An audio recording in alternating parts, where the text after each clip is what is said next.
official Riot Games Squad EMEA Championship. Everybody round,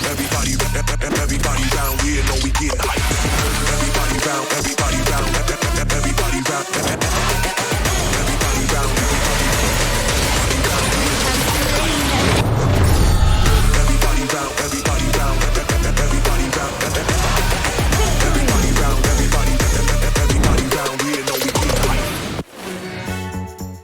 We getting hyped. That's so true for us. I'm as hyped as I think I've ever been. Maybe not quite. Look a little subdued on this. I'm stressed, joined by Stuart. Wow, I'm even getting trolled by production. I see how it is. Change it to inflated down there. Change it to inflated. Perfect. I am Diamond3, joined by Stuart, who's at best Masters. Oh my god, that's brilliant. After a game like Queso getting a 2-0 over against Blows, that's what we needed. That's exactly what I needed in my heart. I love that. We're getting ready for our second series of the day between Zero Zone and Control. I hope this is going to be a more exciting series between the two. Control, we're all Control stands basically on the broadcast. So what is it about Control, Stuart? Yeah, I mean, we saw it a little bit last week as well with Control. They like to work around the roaming of Komoto, the support as well, roaming around the map. And Ryder Zito as well in the mid lane. He used to be the jungler, but now he's in the mid lane. We've seen him on power picks like the Gragas before, which has been rising a lot in popularity as well. So I feel like that's going to be one of the main picks as well. But even though we're all Control, I feel like Zero Zone have a slight edge, but hopefully we get a closer series because the first one was just a complete stomp. Yeah, first one was a stomp, and Scoundrel joined me for the stomp. I don't think we actually gave him enough time to talk about things, so let's hear a little bit more from him this time on key points of our second series of the day.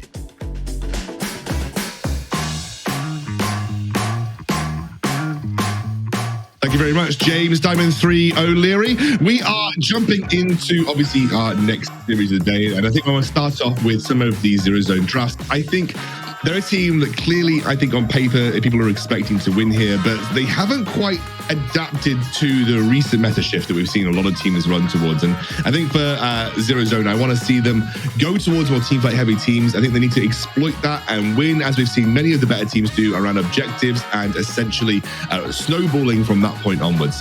I also want to look at Control. I think despite the fact that we kind of like Control stands here in like a weird way, I think they have also been looking better from every single game that we've seen them play. They've gone from strength to strength and started to look more and more confident in the way that they're playing the game. Their macro has started to look very good.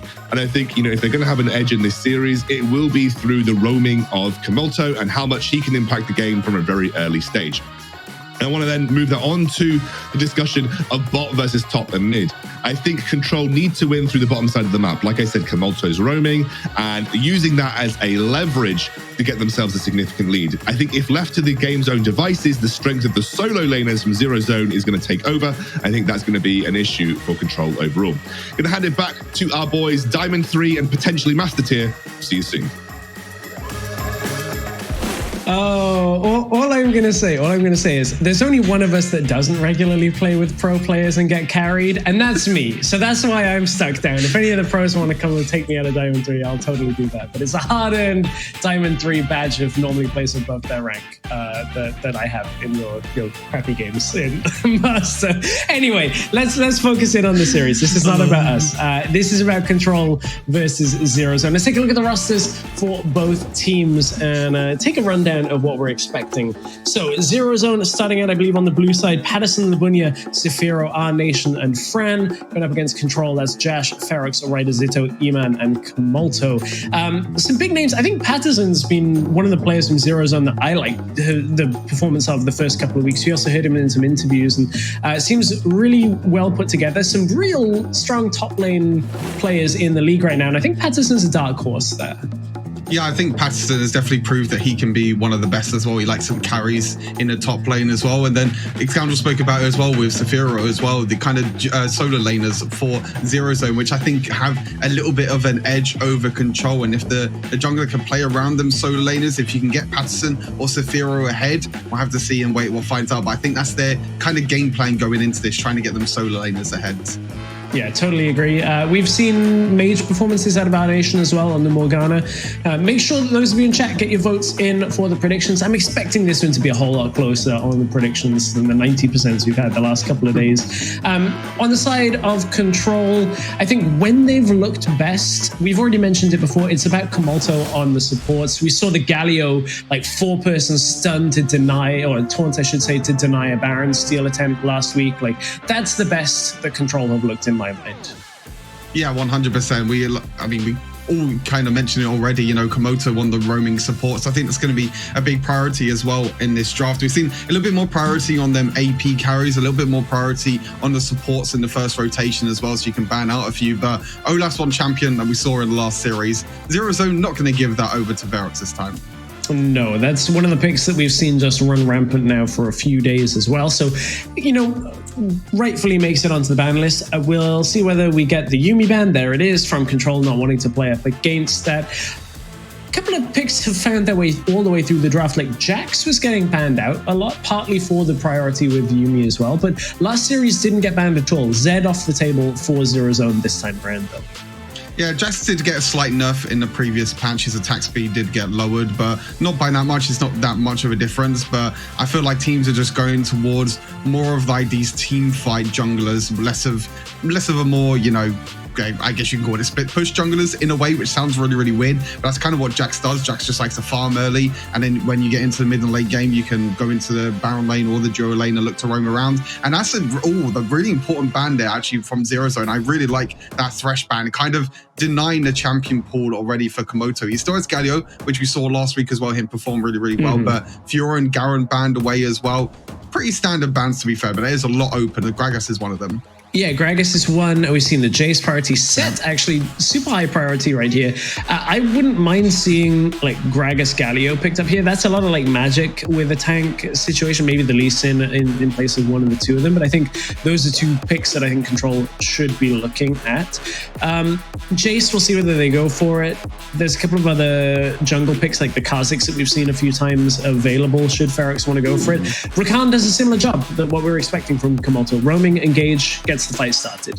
Yeah, 100%. It's been a very, very popular pick throughout, well, many series now in the WREC. We haven't seen it on Komoto too much, but again, it's the same sort of play styles like a Thresh, a Galio. You want to roam, you want to be in them team fights as well. It's going to be very interesting to see what they second pick. Like I said, Lee Sin, Gragas, but it is going to be that AP priority, on the Ziggs, which is very, very interesting for it to come in the first rotation.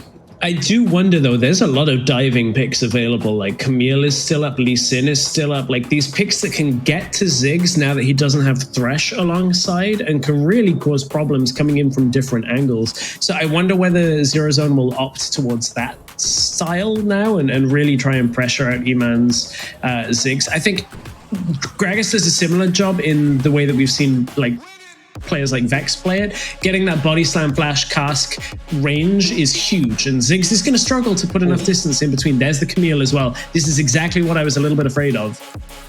Yeah, the dive of the side of Zero Zone at the moment is absolutely disgusting. You're going to have Camille jumping in onto Ziggs. You're going to have the explosive cast as well, which we've seen Patterson play Gragas before.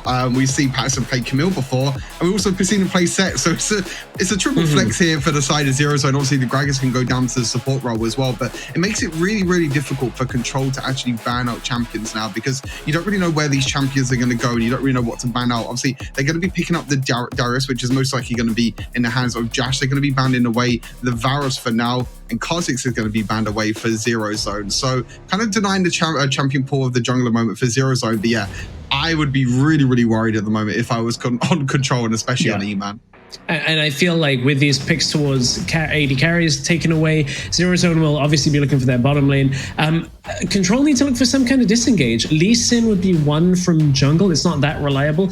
The other option is zone control, bringing something like a Nunu. I don't know how good Nunu's matchups are right now, but you're essentially putting distance between the enemy front line and their back line. It's going to be the Lee Sin. Okay, I think that's, you know, pretty standard. We've seen it a lot against Camille.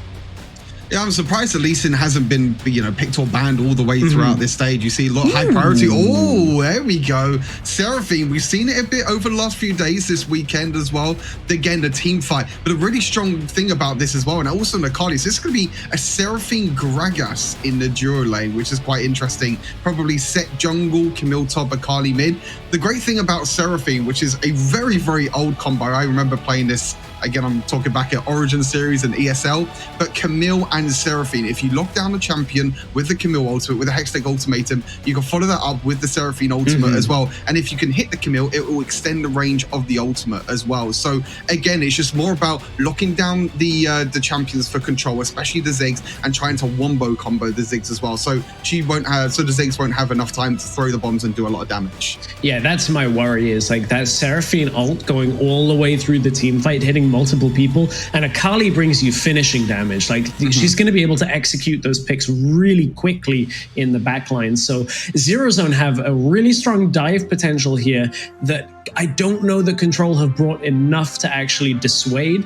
There's an opportunity for Control to kind of like combo the Rakan, the Lee, and the Ahri into like individual picks, but I think they have to avoid team fighting quite heavily against Zero Zone. Yeah, I think the problem with Control as well is that all their champions want to go in as well. Rakan wants to go in, Darius wants to go in, Lee Sin, Ahri all want to go in. So what are you going to do? You're just going to leave the Ziggs on an island by himself or something? There needs to be some sort of way that you're going to protect the Ziggs, but I don't really see it unless Komoto is just not going to be going in during these team fights. He's just going to be on the back line using the quickness and using the knock up to defend the Ziggs at the same time. But it's going to be very interesting. Both team comps want to go in. Both of them want to dive as well onto the back line. So we're going to be seeing two heavy team fight comps clash in this matchup. Yeah, and that's the thing with picking Rakan Ziggs so early on, is like you kind of are forced now into a playstyle that Rakan doesn't do as well at. He's not the best disengaged support. He's better than a lot, but like a Braum is the kind of pick that can actually stop a fight very quickly. A Janna would do a similar type of thing. So relying on a Rakan engage, we're going to have to see whether Control can actually take advantage of an early game roam, potentially key it up with this Lee Sin into the jungle, try and get early game advantages, because Zero Zone, once we start grouping around objectives, I think have a really strong composition to unseat. Lubunya on the Camille in the jungle. It's going to be Saphiro in the middle lane on Gragas, with Fran bot lane on Set. So a little different from what we were expecting.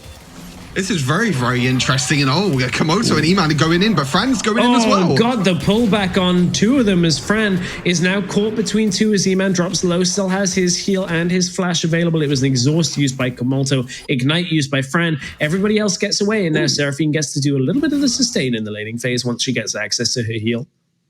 Twitch chat's going towards the Spanish side of things for Zero Zone in the votes, but yeah, really, really early aggression already for both the duo laners of the side of Control and Zero Zone. I think Set support, okay, so set support, most of the time you want to play really early aggressive. You can see him going forward already. He's gone for the Aftershock as well, which he can proc really easily. And you see there's just constant trades happening back and forth at the moment in the duo lane. But yeah, Set is all about the early game. You want to try and get an advantage in the laning phase, especially because you have Aftershock as well. You just run up with the first ability, use the third ability to pull the members in, proc that Aftershock, and then even if you take a lot of damage, you can just use a true damage anyway from your W to work completely fine. But that's going to be Akali for Patterson in the top lane as well. Most of the time, Akali doesn't really have a great matchup into most Baron laners, especially Darius as well, because when you're trying to fight and trying to exchange with a Darius, he's just going to be able to kind of sustain and heal back up as well. But very interesting flexibility, but I like it from Zero Zone. I like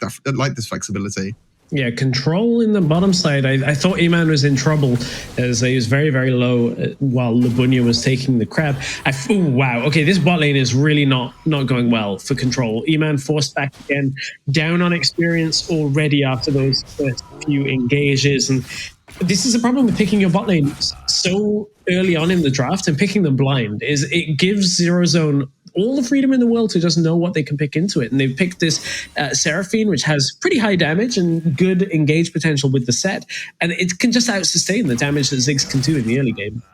Yeah, 100%. I think the great thing about Seraphine as well is just her pushing power in the early game as well. She could just easily push in waves. She has a lot of abilities to crowd control as well. And to be honest, I don't really see anyone really threatening the Seraphine as well at the same time. Seraphine's one of them picks that can be denied by the likes of Braum, by the likes of Yasuo with the wind wall and everything as well. And by champions can dive in onto the back line and use them assassinations like Zed, like Akali. But you don't really see anything like that on the side of Control. But speaking of roams, it's actually not Komoto roaming this time. He's going up in the top lane as well, but he's a little bit late to the party. But it's 3 versus 2 in his Baron lane. Yeah, if Control actually do take this engage, it would be a little mistimed as Komoto. Maybe he's just here to defend being engaged. Labunia just cancelled the recall. Both teams can tell an engaged top lane is happening. I mean, there's been a decent amount of time that we've also had Gragas roaming out of lane, and they're actually, without recalling, going to swap Seraphine and Gragas. So we've, in the meanwhile, had this swap of the mid laners, and Control is slightly later on the play. Yeah, it does look like there was some sort of play that was going to happen eventually, but both teams kind of read that the roams were kind of happening. And this is kind of what's happening in the meta at the moment, is these supports roaming around. I think Scoundrel mentioned it briefly as well, but it's like these supports going up to the top side, then you look to try and go back to mid as well, which you can see Komoto doing at the moment, which I like to see, to be fair. I like that supports have a bit more freeway. They get to do more and they get to make these playmaking plays. Kind of weird way of saying it, but you get what I mean. But it's nice because most of the time supports, if they're on the likes of like a Lulu or a Yuumi, you're just going to be going around healing everyone. When you're on these playmaking supports like Rakan, like Set, you can roam around the map and you can look to make these plays, and you can see kind of the difference in abilities from these different supports in the competition. Patterson and Jash in that whole exchange top lane, going like trying to pitch themselves for an Oscar. Oh, no plays happening here. Just totally normal laning phase. Nobody's going aggressive at all. But nobody did go aggressive, and it means that this has been pretty stagnant early game. It's not too surprising from Zero Zone's perspective. Like, they want to get an item on Camille. The first item's completed in general. They wanted to get past the ultimate stage where now they can start grouping around objectives. Like, Camille doesn't quite have the Triforce completed and is a little bit far behind from where she would like to be. But first objectives are going to go down without a real fight on either side. We'll see whether Saphiro can do anything. Going to go over the wall, try and get it for himself. Has put himself in a position where he nearly gets dropped, but the damage down on to Nerp isn't quite enough to pick up the kill. And Control get the dragon. Zero Zone get the Rift Herald up on the top side of the Rift, and they kind of shake hands. Yeah, I think they're going to get the first tower of the game as well. I don't even know if they need to drop the Rift Herald here, to be honest. But yeah, you mentioned it briefly, but this is kind of why you don't really see Camille too often, is because she doesn't really work too well with Black Cleaver or any early power spike items. She has to wait until she gets to 24 lands, Sonic Wave lands as well. That's exactly what they needed. A Set suplex may just accidentally have saved Fran. Oh, sorry, I say accidentally. Uses the suplex to keep Fran alive. Camille's going to go aggressive into the fight. Will be able to disengage for Control tower, and the kill goes over to Control. No intim for Jash this game. Really good flash apprehend on the Darius there, and a really good play by Control overall. They realized that they were pushing in the Baron lane. They were like, okay, we're just going to take the mid lane. We have the Ziggs, we have the Satchel Charge to try and take down mid lane tower, and they caught out our nation in the end. Very early tower dive, and it can be very risky at times, but very well played by Control, and that's the mid tower gone already. We speak about it a lot already with the extra kind of pressure that you get on the map when taking the mid lane tower, and how much roam potential you can have to offer as well, and how much control will have now around the map with this mid lane tower going down. But yeah, very well played by Control. Yeah, it's exactly how they needed to play it out. We talked about how Lee Sin, Rakan, Ahri can get the combo to work and look for picks. Doesn't quite land the Sonic Wave, so going to be a disengage from the middle lane. There were multiple members of Zero Zone around those. So you got to be careful engaging into those situations. Like, Seraphine can turn and engage really quickly with the ultimate. So Zero Zone still have a lot of bite. Only the first kill of the game going down. Control do have this kind of difficult spot to be in now. They need to utilize that mid lane being down by pushing it back out and cutting down into the bottom lane. They're going to try and do it as they found Saphiro. That's going to be another kill. So they're using this Ahri and Lee to great effect. That's exactly what they need. Looking even to follow it up into bot lane, as well as Komoto is going to dive under the tower. No minion wave means he's going to dash back out. Yeah, it's a mid-jungle synergy for the side of Control. The Charm with the Lee Sin coming in as well. You also have Rakan there as well. So you have the triple threat really for the side of Control. But yeah, Charm into the Lee Sin as well. Nice, easy pickup for the side of Control. Not able to take a tower for it. And Labunya still does have the Rift Herald as well. I think that's the important thing to note. So kind of all eyes are on Labunya at the moment to see where he's going to look and where he's going to go around the map, because he's going to the mid lane at the moment. Might be using the Rift Herald mid here straight away. Will be, but on the other side of the map, Patterson is in a little bit of trouble, but they've left mid lane completely open. And there is going to be enough damage down to rush this out, even if they trade for it. That's a punishing mistake from Control. We've talked a little bit about how Ziggs has found his way back into meta. Now it's Jash that's maybe struggling, flashes out. Patterson doesn't quite have the ability to get there, tries to dash back in as Komodo is going to try and take a trade, but that's against two damage dealers around here. Will back themselves away mid to bot now as we're looking at our nation. He's behind the tower for some reason. The Ziggs ult comes through, and this game is very messy. This is far less clean than this should be by both of these teams, as Control are going to give over a triple kill to Lee Sin. Control 5-0 on kills. The objectives have been going to Zero Zone, but Control are in the lead. I don't really know what Zero Zone were really thinking. We'll probably have to look back and see how they got into that position, but they were just kind of stuck underneath the tier 1 and tier 2 tower. Now they're going to look to try and go in, but Fran, you're not doing enough damage on set. You're going to go full tank this game, so I don't think Fran's going to be that much help this game. But yeah, I honestly don't know how Zero Zone got in that position, or kind of what they were thinking really, because the tower wasn't really low. They weren't really trying to get the tower. They were trying to make plays, but Controller trying to roam around the map and kind of playing a bit more, I guess, reactive there as well. But the second Rift Herald has spawned. But yeah, I think you mentioned it already as well about the mid lane. A very, very big mistake by Control, just leaving the mid lane completely exposed. Ziggs even roamed up to the Baron lane as well. And most of the time, you leave Ziggs in the middle lane, even though he can get towered over. He can use his ulti. He can use all of his bombs to just be able to wave clear as well. But now these teams are going to look for a fight. That's a great pull. Catches our nation, forced to flash out over the wall. That may very well spell the end of this fight. All the objectives, all the ultimates are available for Zero Zone, but they're not going to go for the objective. And yeah, I mean, this Ziggs point, I really want to hammer it home, is like, Ziggs shouldn't lose his mid tower this early on unless he makes a mistake, and that's exactly what happened. This is the setup, and our nation just pushed up. Yeah, our nation just playing very, very aggressive for really no reason, and then Saphira had to come and help out there with the Gragas spawn.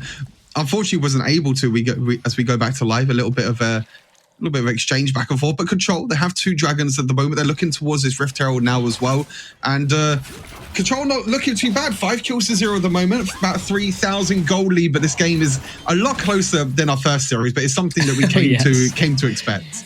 Yeah, we were expecting that coming into today. We knew that this one would be a closer series. I think Control have kind of weathered the early game woes that we were worried about, where I was like, okay, this Ziggs is going to struggle a little bit. This next step is they've done a good job at avoiding full 5v5 team fights so far. That's kind of the kiss of death there, because we're probably going to have one really soon, but Josh is going to have to try and survive against Patterson, gets under the tower, should be okay, has a honey fruit as well. But yeah, Control still need to get these small little skirmishes and avoid the full-on fights. Yes, they are indeed, and I mean, for the side of Zero Zone, they still have that team fight potential. They still have the way of being able to dive onto, the Ziggs and the other members on the side of Control. I haven't even seen our nation use the ultimate yet, which you normally see Seraphines use the ultimate about 3 or 4 times by now, to be fair, to try and get the team fight. But I feel like Control are just not letting them team fight at the moment. They're playing this game very, very well at the moment. They're going to be able to take the Baron lane tower, but in the meantime, it is traded up in the bottom lane as well. So it's actually 3 towers to 2 at the moment for Zero Zone.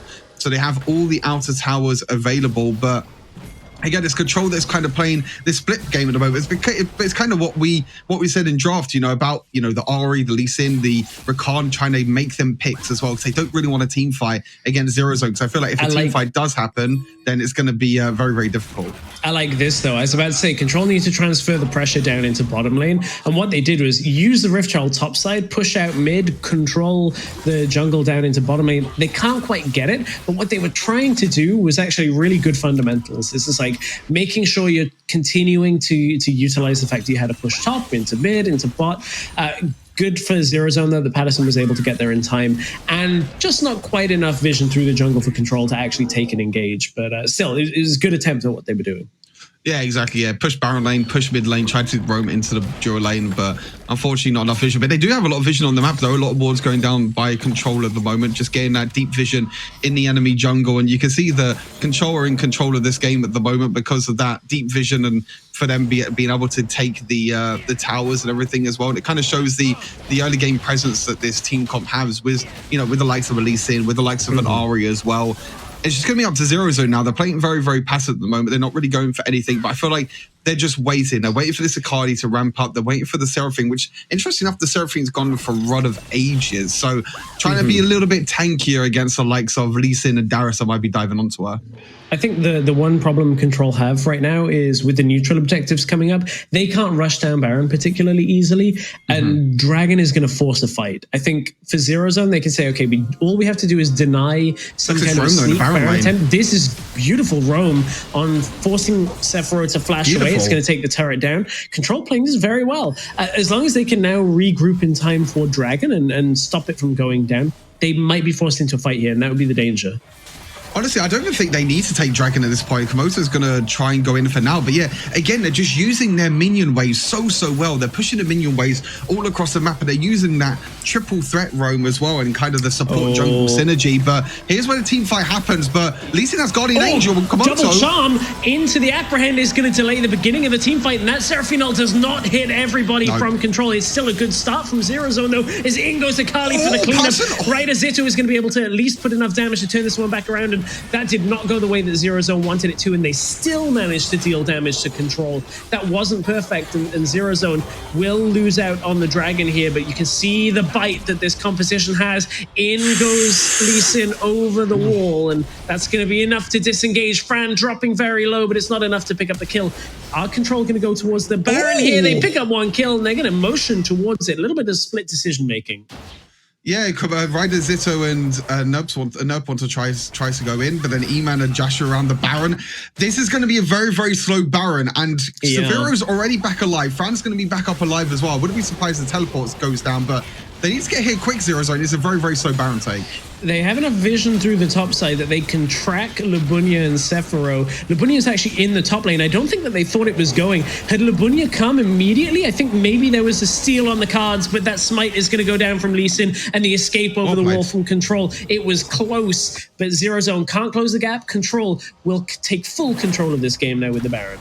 Honestly, this is really, really well played by Control. But you see Komoto going in here, does miss up the knock-up, unfortunately, but the Seraphine ultimate didn't hit the backline, it didn't hit the Ziggs, it didn't hit the Ahri, which is kind of the main, I guess, downside of Zero Zone. You had Akali and Patterson trying to jump in as well, but unfortunately just not enough damage. And the Guardian Angel actually coming up clean as well for Nup, because he would have died if he didn't have the Guardian Angel up and available. But using the early Guardian Angel to try and get a little bit of advantages this game is working out very, very well for them. And then after that, they got a little pick. They were able to take down Baron as well. And honestly, I'm really, really impressed with controlling this game. They're playing this game not flawlessly, but they're playing this game really, really well.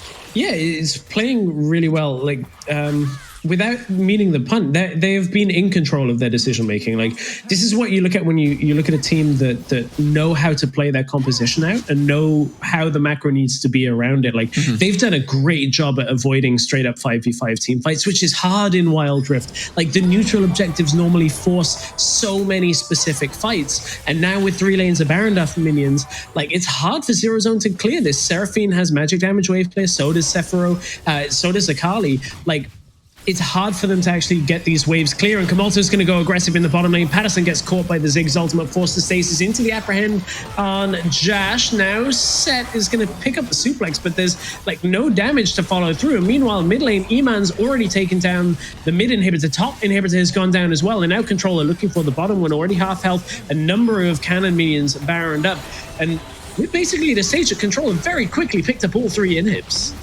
This is perfect by Control. I'll be so honest. This is the perfect. If you want to learn how to perfectly use Baron buff, this is the perfect way. You push out all 3 lanes. You make the enemy team make a decision, which on this instance is Zero Zone. And Zero Zone were just kind of just all over the place. They didn't really know what to do in this situation. Ahri was pushing the Baron lane. You had Ziggs pushing the middle lane. You had Jash and Nerp push down the Dura lane as well. And you can see when you have 3 waves of Baron buff minions pushing into the base, it's hard to try and get an engage. And they tried to look for engage in the Dura lane, but this could be the end of the fight. No, nothing there. But yeah, you can see the Dura lane, they pushed down in the Dura lane.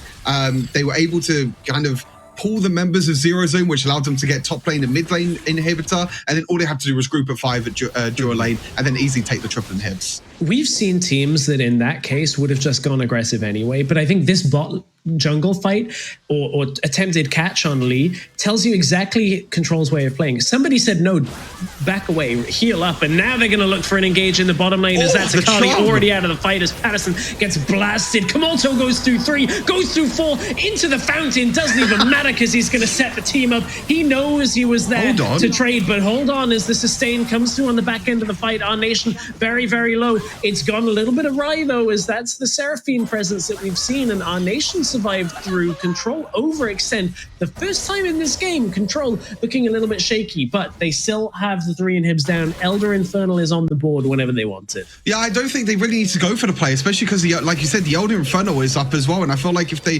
Oh, Nerp's not going to be able to go back to base as well. He's not going to be able to heal up. But yeah, perfect charm here, but this is very, very over-aggressive by Control. Need to go on the fountain. Komodo going right the way under the fountain to try and charm Our Nation. But yeah, a little bit of a misplay. It was a double kill by Our Nation as well. You can see they're shielding, they're healing, helping out a little bit as well. But yeah, now you're going to be seeing the Elder Infernal started. I feel like this is do or die for Control. They need to try and take this, not to, Control, sorry, for Zero Zone. Zero Zone have to try and take this Elder. If you give Elder Infernal with already 3 dragon buffs over to the side of Control, it's going to be very hard. But look, their base is in shambles as well. It's basically a 4 versus 5 situation, and I don't see any way of Zero Zone getting into this. Or Charm lands. Patterson has teleport, but there's still supers pushing into the base, and Akali's wave clear is not fast enough. Ziggs is going to pick off 1 as Fran tries to suplex himself out of the Ziggs ult. Beautiful Seraphine Charm is going to hit multiple people, but that's a stasis to survive through Labunia's engage, and now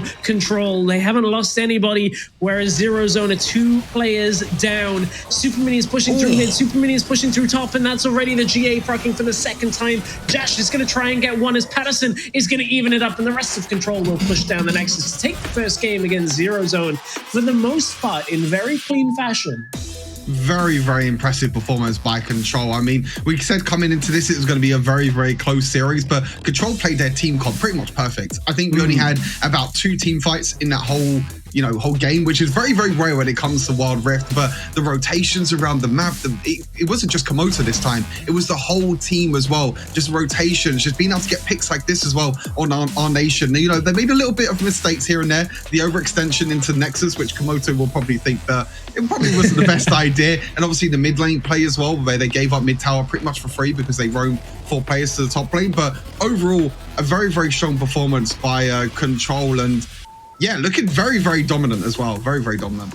Yeah, I think that mid lane play that we saw at the beginning of this highlight package is the type of play that Control needed to just be like, oh yeah, this is how we play. Like Lisa and Ari, it's really easy. We just get the kill on Seraphine behind the tower. And then from there, other than that extension in bottom lane, like the period of play where Control go into the top side, get a pick, get the Baron, push all 3 lanes, all 3 inhibitors down, is one of the cleanest Baron plays that we've actually seen so far in the WREC. 100% agree with you. Like I said in the game as well, the perfect way to play Baron is to try and push all 3 minion waves, because it's so hard to try and defend 3 ways of Baron minions in all 3 lanes. And you can see that Seraphine did get a few ultimates, but it was just too little too late. I mean, I think, like I said, there was only like 2 team fights. There was this team fight and then a team fight around Dragon just before that as well. But yeah, when you have 3 inhibitors down, especially in Wild Rift, because they don't come back to back alive as well. When they're gone in the end. But yeah, you can see E-Man 009 on the Ziggs. Didn't die at all, but also didn't get any kills. And against a Camille and an Akali and a Set and a Gragas, like those are picks that we were saying coming out of the draft. Like if they get to E-Man, he's in real trouble without disengage. And so very well played by Control to actually play around that. We were worried coming out of the draft that this would be a tough one for them to play out, but Control perfectly do what they needed to. I like the composition out of Zero Zone. I just think they needed to be more active. I wonder whether it's the Camille being a little too slow in the jungle from actually getting fights started.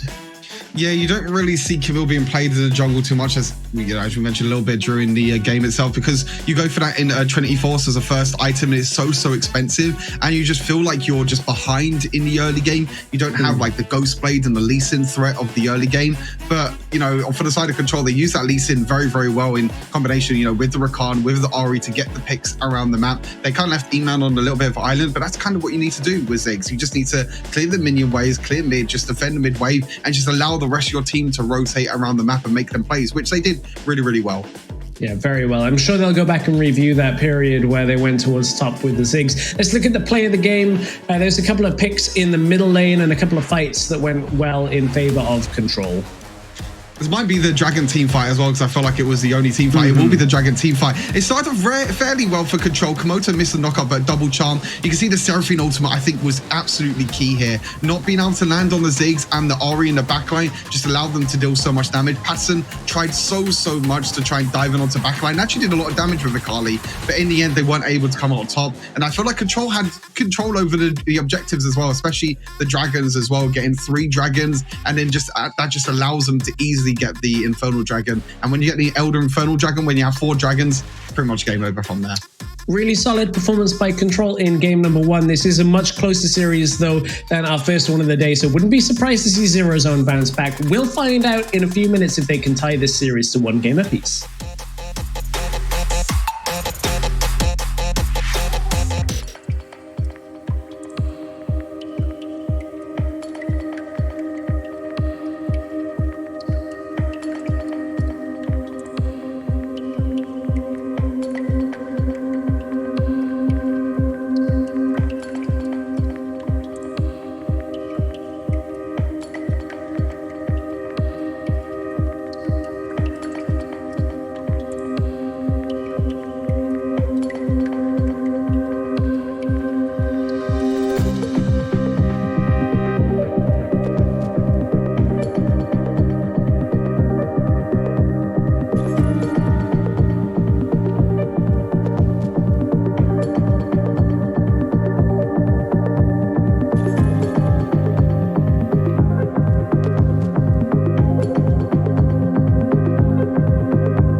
Welcome back to WREC. I'm Stress, joined by Stuart for our second series of the day. We thought it was going to be a closer one. Zero Zone not yet really showing up in that game against Control, and Control looking very solid. Yeah, I'm really looking at Zero Zone to kind of bounce back in this series. I feel like just the draft and in-game, they were just kind of all over the place, to be fair. You know, different picks that we haven't really seen from them before, you know, because of all their flex picks that they had during the draft. We thought that players were going in certain, or champions were going in certain lanes, but it was just completely different. And in the game itself, it just felt like they were just playing a little bit too passive for me. I want to see more aggressive plays from Zero Zone going into the second game. That's what you want to see. That's what I want to see. Let's hear what Xscoundrel wants to see out of Zero Zone heading into game 2.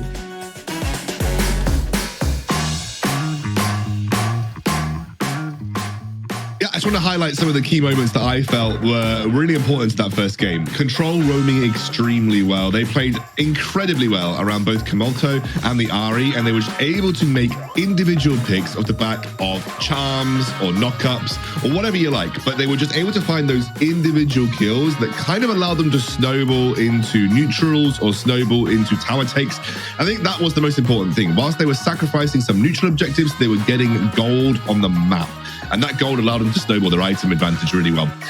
I also think Zero Zone were unable to get team fights. I don't think they were able to get the setups, and I think that played away from their composition. As Stu said, there were only 2 team fights in that entire game.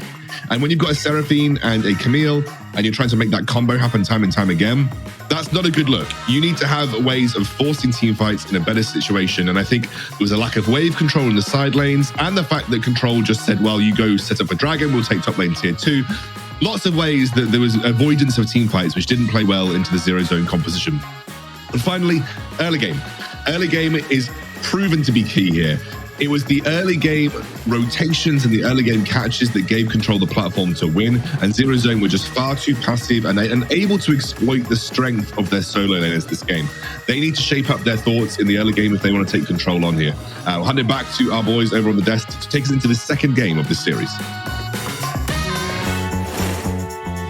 Thank you, Xscoundrel. Yeah, let's take a look at the draft for second game and like maybe think about how Zero Zone might make their changes. I brought up the Camille at the end of the game where I feel like somehow the fights just weren't landing, just purely based on Camille not getting into the game at the beginning. I wonder whether something like a Jarvan would have helped them a little bit more. We don't see it as much right now, but it is still a viable jungle pick. They were definitely far away from winning the first game, Zero Zone, and they're definitely going to look to bounce back. Obviously, another Spanish team as well. I can do that myself. Don't worry, I can carry myself to Diamond 4 quite comfortably. Oh, good old Diamond 3 stress. So you know, hey, with the new LP games, hopefully you'll get back to Master. You know, might be able to get up there. You made fun of me. I wear it as a badge of honor. I've never been Diamond before, so I'll take it. I'll take this. Diamond 3 is like at least 1 clear. Diamond 3 is the new Master tier. That's what I'm hearing. That's what us Diamond 3s are saying anyway. You got to believe us. Who will win in this? Get your votes in chat. A lot of support for Zero Zone in the last game. They had 2/3 of the vote. I think we might see more for Control now after that first game. Control stands, get out there in chat. Picks and bans are going to start for game number 2. Let's see whether we'll see the same presence on Seraphine. Saw a lot of the standard bans in game 1. We saw the Yumi banned away. Control are staying on the red side. So Zero Zone have picked blue side for themselves. Yeah. Zero Zone, there's always a losing team gets to pick sides, whether it's blue side or red side. Decide to stay at the blue side, which they did first pick set before, but again, the first pick set was like for support. But then I feel like they just kind of got a little bit confused themselves with all these flex picks that they had. They had Gragas, they had Set, Camille, and everything as well. And because they picked so many flex picks, they were like, oh wait, we had to put Set down the support. So maybe I want to see more from them, obviously in game and obviously in draft as well. If you want to prioritize a champion like Set and like Camille, put it on the players that they know how to play. You know, Patterson, we've seen him on Camille before. He's been very dominant on Camille, but so far is the exact same bans. Exact same bans of first game. So that's going to be, will it be that Set priority or will it be prioritizing someone else instead? I think you have to take the Ziggs. Like from the last game, I think there's enough other champions that do what Rakan does, and I think Ziggs was a fairly key point at stopping them. I don't like this because here you can anticipate a Rakan Ziggs here, or at least Ziggs and Lee Sin or something like that. Yeah, I mean, I hope that this set is not support again. I really hope. I think the set is definitely going to go, either Baron, jungle, or mid lane this time, because you just don't have the same kind of pressure as a set to play support, because most of the time it's just going to be tank set, which doesn't really work too well in the current meta with the items and everything as well. And it looks like we're just running it back stress. Rakan, maybe a Lee Sin, maybe a Ziggs hero as well. Wouldn't be surprised to see it. And yeah, we're just running it back set. I was going to say set there. Stress. Well, we are running setback because that's what Zero Zone picked up first. Now we get to see where the adjustments come through. Will they still opt towards the Seraphine? It was Camille in this rotation, if I remember correctly, that came out of the jungle. I think the Gragas is fine. Camille, if you're wanting to play it in a side lane, might very well still work, but out of the jungle, I think was a little bit too slow. They might just invert those picks. Okay, here's the change. Diana comes through as a way of getting damage down in a team fight. So again, if Zero Zone are proactive, they can get the fight started. I don't know that it was the champion picks themselves that were preventing Zero Zone from actually fighting. I totally agree with you. I feel like if the draft was exactly the same, I feel like Zero Zone, if they realized what was happening during the game and if they were a bit more proactive, then they would have been completely fine. I like this adaptation though. I like that Sephiroth is going for the Diana. I'm pretty sure it's his most played champion as well. We've seen it in the WREC as well. But now this is where I kind of want to see the adaptation. I want to see, Patterson on the Camille. I want to see Set in the jungle. I want to see Patterson on this carry. I want to try and him for him to make these plays, because Camille in the jungle, like you said, a little bit slower compared to other champions. But now we're going to be seeing if the Lee Sin is going to be banned away, because he's gone through the whole draft as well. But it has to be banned away. The Zero Zone banning Akali away themselves. Bit of a weird I don't know that I like that. I think Lee Sin's a really straightforward ban here from Zero Zone. I think it was too quick, too early on. Control's draft is literally the identical draft to last game. No changes have been made with the push. Lee Sin banned away makes sense there. I'm glad to see that. However, do Control now just go for something like a Kha'Zix? There's, a Jax available, although it did have the nerf. I'm looking for other picks, like Jarvan does a similar job to Lee if they want somebody that just starts fights. Yeah, they want to go for an early aggressive jungler as well, because they kind of want to go for the same game plan as what they did before. And it's going to be interesting to see what they do pick. Maybe they pick their mid lane here, or maybe leave their jungle to last pick to see where Zero Zone is going to be heading for the jungle. And it is going to be that Kha'Zix. I don't know why Our Nation, I'm pretty sure Our Nation hasn't missed the pick. I mean, no, that would be impossible. That would be literally impossible, because in Wild Rift, you don't dodge or anything like you do in PC League. You just automatically pick a champion anyway. So I don't know if there's a problem. But there we go. It's a Senna, interestingly enough. So it could be Senna. Whoa, that's a Rengar. Okay, so is that lane Rengar or like bot lane Rengar? So I feel like it's going to be Set again as a support, but now it's going to be fasting Senna. But then it means that it could be damage Set. But this draft, I don't like it at all. It's a little bit all over the place for me, and the Gragas being the last pick as well. That's going to be mid lane Gragas for Ryder Zito. We've seen the play it before, the crazy plays he did with the body slams before. We saw him pop off on it before, but yeah, I mean, again, Zero Zone draft is a little bit all over the place, but I think this is the first time we've seen Rengar. Yeah, we're going to get a Nemesis duel eventually if this game goes long enough. Oh yeah, true. With Kha'Zix and Rengar. Yeah. I immediately was just like, are they doing a kill lane in the bottom lane, forgetting that Set can go down there as well? I think you're going to get heavily outranged by this Ziggs. And playing Rengar into Gragas seems like a really frustrating experience, where Gragas just ease, and if you jump on him, you're going to get interrupted. So yeah, I will have to see. We do not see Rengar in the meta in the slightest. Like, that's honestly a little bit why I think I was assuming he would maybe not be a jungle pick, is because most players in like PC even use it as a cheese lane pick. they don't even use it as a jungle because it just doesn't have the presence. Rengar is the epitome of you need to start carrying at the beginning of the game and keep on getting kills, and if you don't, you run out of all utility. He has no ability to start fights outside of jumping on somebody and assassinating them. kind of a traditional solo queue pick, kind of seems like Evelyn in a way as well. But when it gets into the competitive 5 versus 5 games, and teams know how to work around these champions like Rengar, like Evelyn with the invisibility as well. So it's going to be interesting to see what Zero Zone are going to do with this Rengar. But like I said, I think they need to try and get ahead, and they need to try and snowball with this Rengar pick. And to be honest, if this Rengar does get ahead, again, it's all about diving with Zero Zone. They have the Camille, they have the Diana, they have the Rengar. They just want to fight, they want to go in, but they need to be more proactive this game, because if Control play the same way, I think Control have this in the bag. Yeah, I think Control have enough other threats other than just the Ziggs, but it is going to be E-Man that's under a lot of pressure here against the Camille, against the Rengar, against the Diana, all jumping into the backline. Again, the problem was Zero Zone weren't making those active plays. So let's see if they can adjust that for game number 2 between Control and Zero Zone. High stakes matchup for Zero Zone now. A loss here would eliminate them from the lower bracket and put Control through into the next round. They need to win this and then win a further game in order to stay in. So it's going to be Fasting Senna down in the draw lane. Oh, Zero Zone still has the fan favorites. The Spanish crowd is still coming out on top here with the fans favorite, but just a little bit closer this time. You know, some people may be thinking that Control have the slighter edge this time, but okay. So it's set in the draw lane again, but it's going to be set being able to take the farm this time because it's going to be Fasting Senna. Interesting enough, he's still gone for Aftershock as well, so it still could be tank set, which we don't really like to see. Interestingly enough, Labunya's gone for Conqueror in the jungle even after the Electrocute buffs. You know, Electrocute is quite good with Rengar because you can do a lot of burst damage, but instead going for Conqueror. And yeah, like you said, we might be able to get a Nemesis duel this game, which I don't know if you remember, Stress, what time it is. I'm trying to remember off the top of my head, but I can't remember what time it is in the game we get. I think it's like 15 minutes or something. Something like that. I'm gonna be honest, never really had it happen in any of my games, so yeah, it's not something that's in my memory bank of when we're gonna have it, so we'll see. I also, you know, being neither a Kha'Zix nor a Rengar player, do I know the actual what you get for winning?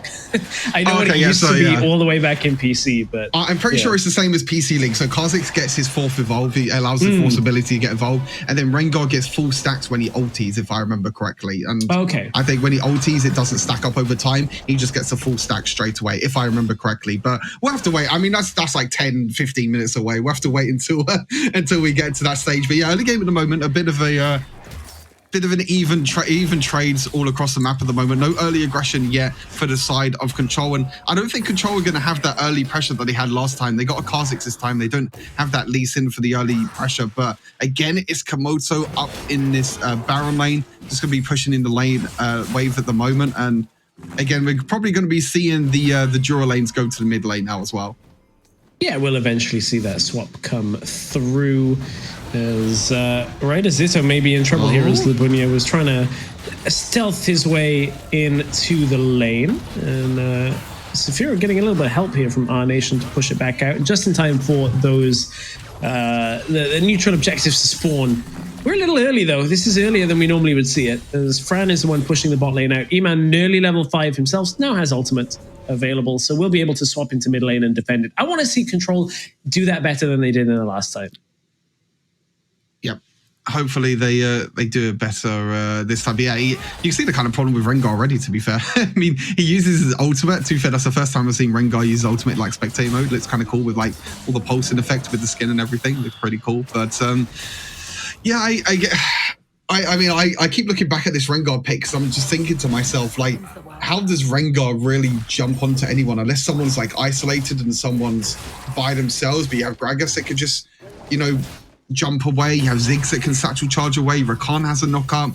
Kha'Zix can jump away as well. It's going to be very, very interesting. It looks like he's going for Trinity Force Rengar, which is, again, a very, very slow build. Most of the time when you go Trinity Force first item, you're not going to have that first item spike at the first dragon. So sometimes you see like Duskblade on Rengar works really well because of Duskblade passive when you use your ultimate. And you see items like even Solari Chargeblade work quite well with the Trinity Force as well. So again, it's just going to be more damage-orientated carry jungle, but you can see the item differences already. It's actually Kha'Zix, the one that has Duskblade already. Gragas already has the Luden's Echo, and E-Man doesn't have the Luden's Echo just yet, but an item advantage at the moment is in the clear Control's hand, and they're going to look towards this dragon. Yeah, they're going to look for the first neutral objective of the game.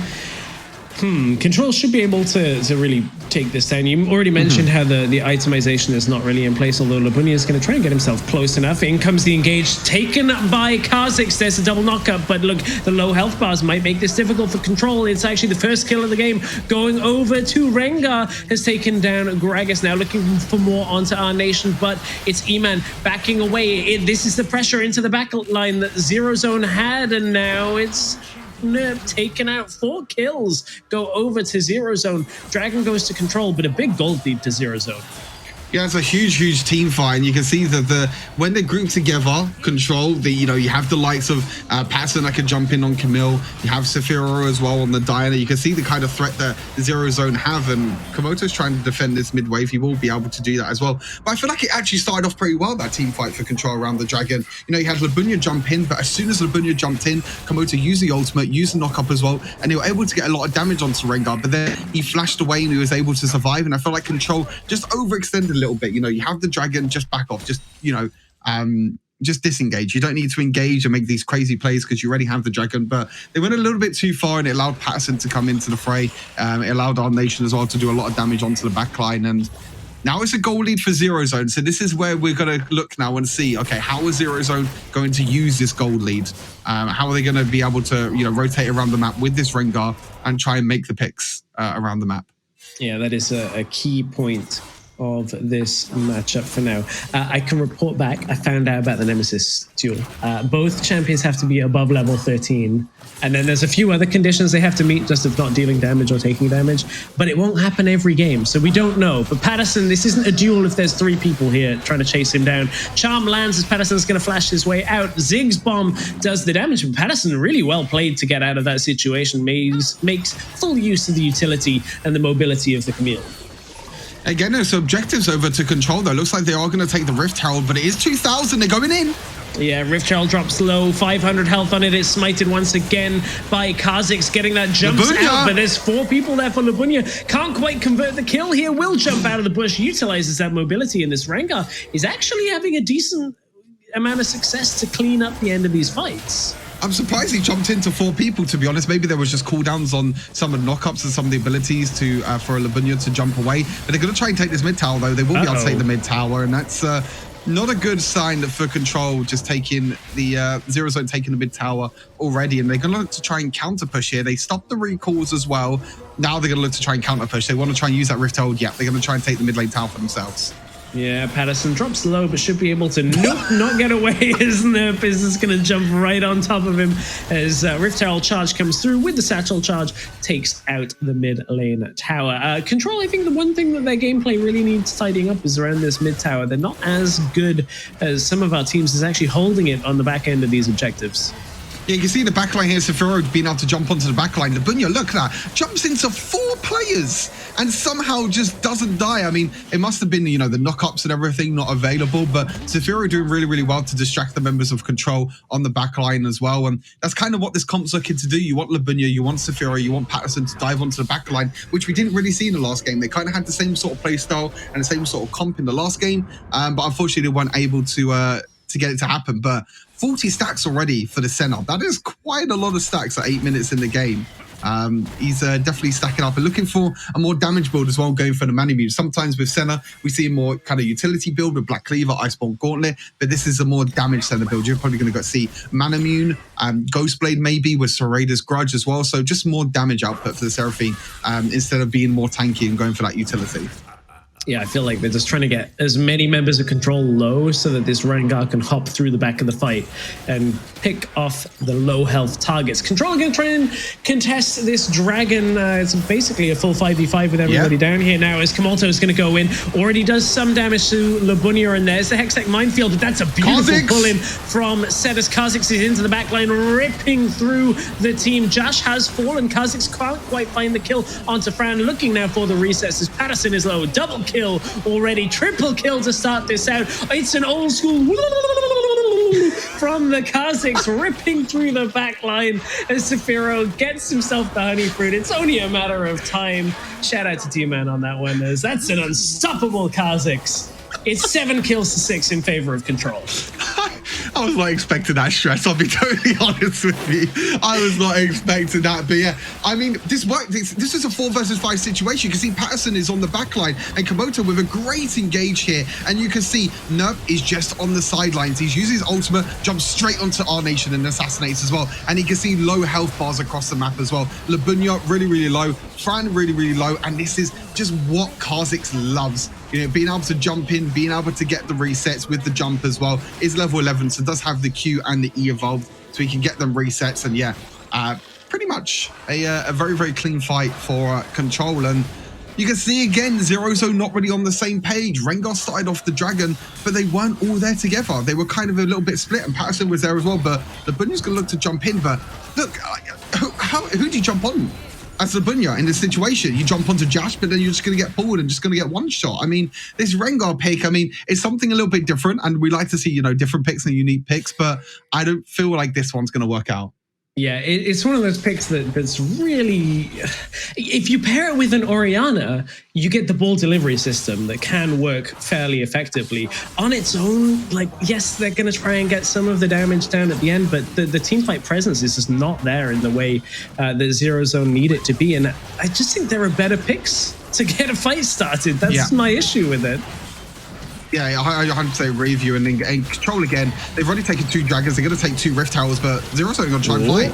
Yeah, center ultimate's going to cut through. There's a lot of shielding coming through on Zero Zone as Sephiro's in the back line, trying desperately to get these low elf targets. Does get the stasis, can't quite get it, and it's another Kha'Zix triple kill. It's another monstrous fight for Kha'Zix. Legendary performance from Nerp, and now they're going to go for this top lane tower. This is just starting to really run away with it from this Kha'Zix performance. Yeah, I mean, again, it's Zero Zone are just too late to the party again and not on the same page. Set jumps in, but then where's the rest of the team? You got Set jumping in, and, you know, Sephiro tried to jump in on the back line. There were so many low health members on the side of Control. And again, it's just Control playing these team fights very, very well. We're going to look back to the replay here. You can see Fran just too late to the party. Look, the Rift Herald's already down. Why are you team fighting? You're so far behind in gold. You can see the peeling as well. Sephiro being able to, try to jump onto backline, but a really, really good satchel charge actually by E-Man actually stopped the ultimate charge as well. And you can see Ferox here. I keep saying that because that's his name in game. But it's actually Ferox. It's weird when the names are different in game to actually, you know, what we know on broadcast, everything. But yeah, it's Ferox. I just wanted to check that myself for a second because I was thinking to myself, it's like, I know Nerp is not his actual name. I guess it's just his in-game name. But anyway, we have another fight. Oh, he's taking names in this game. Doesn't matter what we call him. Set's going to suplex into the back line, gets a shield, but it's not quite enough to at least pick up a kill. And now Fran is dead as Ferox is going to pick up another on this. Kha'Zix trying to get the combo as Komoto into the back line is going to pick off more Control. They are quite low still, but if they can just back away and reset, Baron is coming up in 20 seconds time. Yeah, exactly. I mean, you want to just reset here if you're on the side of Control. You're in control of the game at the moment. You've got the kills, you've got the towers and everything as well. Are they both level 13? Yeah, no, not both level 13. Ryan Zita, though, was a little bit overextended. We might not be able to get Nemesis Duel because Labunya's not even level 13 yet, which would be which is really, really sad. I really want to see this Nemesis Duel because it will be quite a cool thing to happen. Not much of a duel, though, in this game. So the way to fulfill it is just that one has to die after taking damage from the other within 3 seconds, and that's going to happen very quickly as Labunya has not been able to survive through these fights. No, definitely not. And this these picks on the side of, you know, these unique picks for the side of Zero Zone just hasn't worked out for them. You know, Set support, Rengar jungle is just not working out for them. But yeah, this Kha'Zix at the moment, Dustblade, Black Cleaver, Serratus Grudge going for the GA. So this Kha'Zix was hard to kill before with all the invisibility and him jumping around. He's going to have a second life as well with the Guardian Angel. And again, it's Labunya with the ulti. But again, what do you do as a Rengar? You can't jump in when Control are all grouped together. And this is kind of the downside and why we don't see Rengar. And it's the kind of same situation with like Evelyn as well. You know, Evelyn is great in solo queue and in duo queue. You see him ranked quite a lot because you're not really working as a team in solo queue, as hard as that is to actually say, but you can get these picked around the map and you can kind of isolate the members of the enemy team. But in competitive, it's just so much harder to do. Well, you are if you're playing 5-man in Grandmaster and getting carried to ELO that you shouldn't be at. Hey, I haven't played that much 5Q. I'm just saying. That wasn't even at you. That wasn't even at you. That's just a flame for everybody, you know, talking about inflated players. Well, they're right up there in Grandmaster as well. All of the pros have been having their say on Twitter. You know, Zero Zone is just a scrambling. They really can't find an engage, and the problem is now with this team, like 3 Drakes, and all 3 of them have good utility for a comp like this, where you're like, okay, we're gonna die slower, we're gonna be able to get into fights faster, we already have enough damage, but it's gonna be Elder Infernal. Yeah. Baron is up. Control do not have full vision of the area, like in the sense that this ward behind them has spotted them, but Zero Zone is still gonna push up.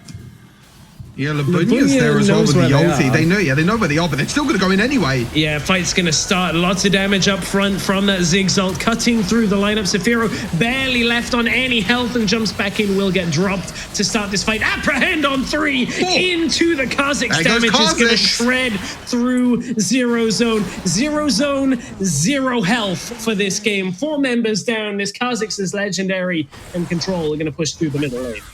They might be able to just end the game here. 30-second death timers. They're going to try and end it right here, right now. I don't feel like they need to end it if they don't want to, because the Elder Infernal Drake is coming up very, very soon. They are going to at least take the inhibitor, but I think that's all they're going to get for now, unless they get another kill. Yeah, they're going to run out of minions at this rate. Patterson can jump forward, although the Ziggs bomb is going to hold him low. Patterson, I don't think, can do enough. That's an execute onto Ziggs. It's a bit of a fiesta.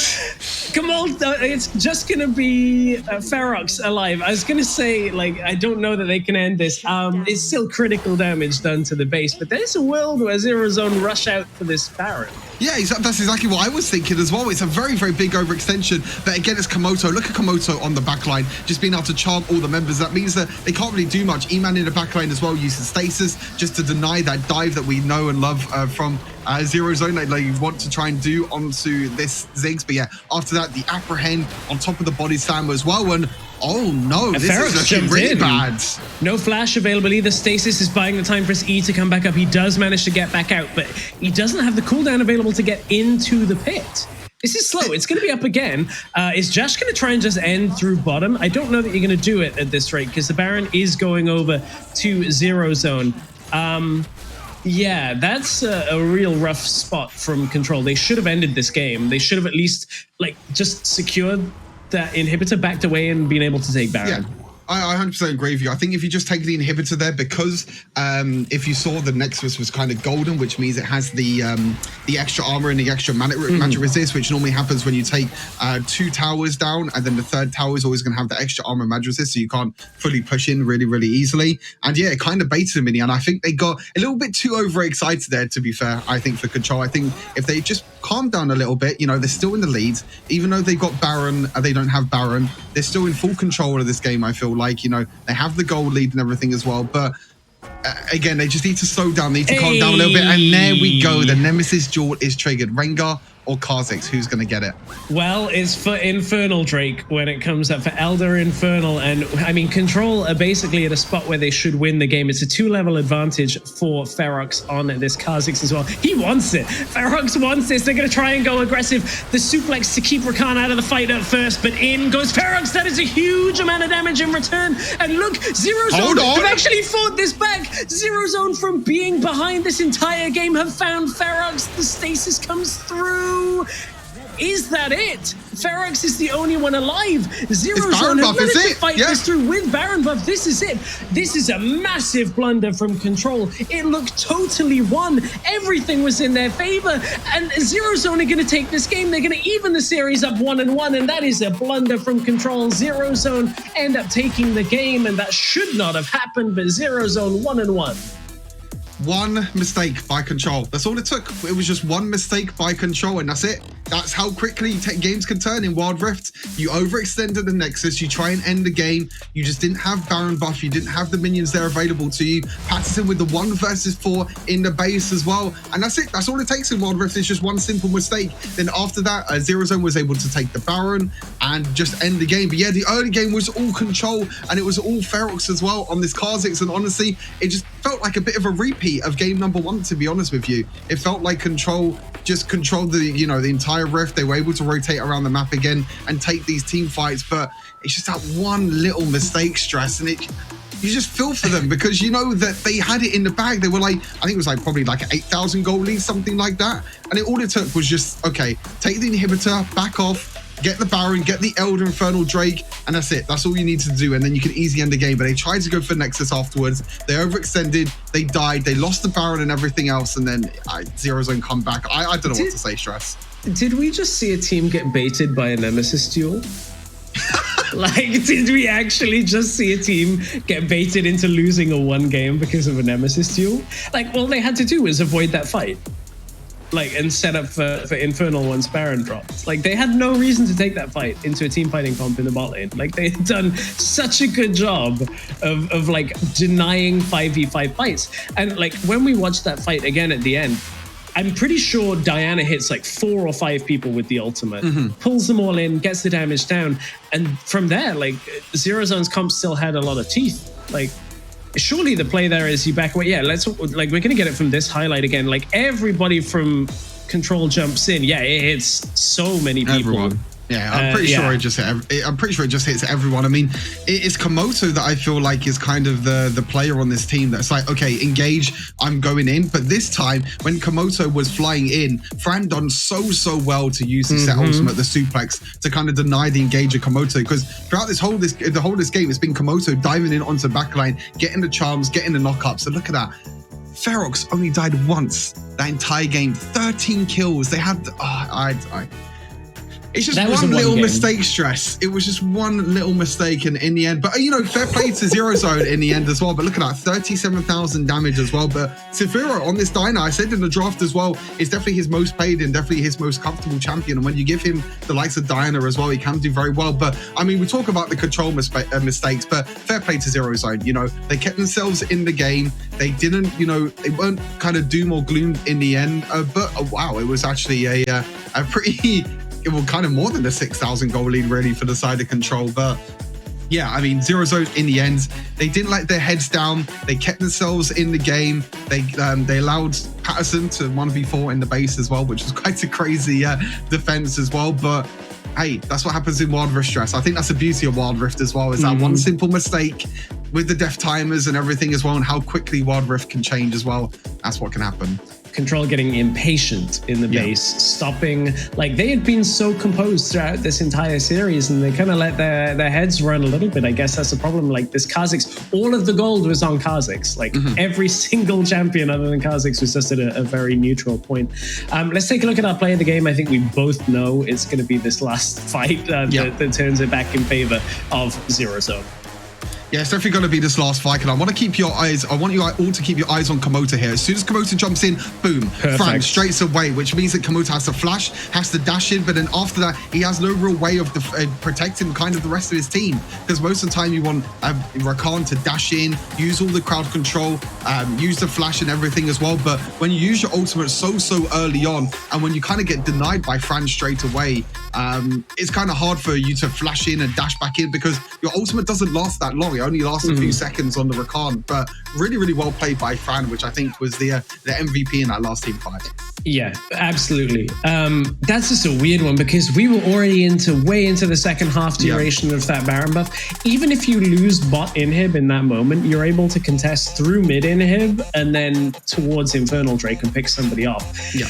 Anyway, I mean, that's how games are won and lost, on just these split-second decisions where you don't wait for a second wave in mid lane. We're going to wait 3.5 minutes before we get into the next game, because I need a breather after that classic game of Kha'Zix going splat on the windshield after picking up a 13-kill game. Perfect game in Zero Zone's mind, turning it back around. A great game out of both teams. We're going to see who takes this series 2-1 when we come back in 3.5.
back, everybody, to the WREC, where we have had a Rengar in our second game of the day, our second series of the day.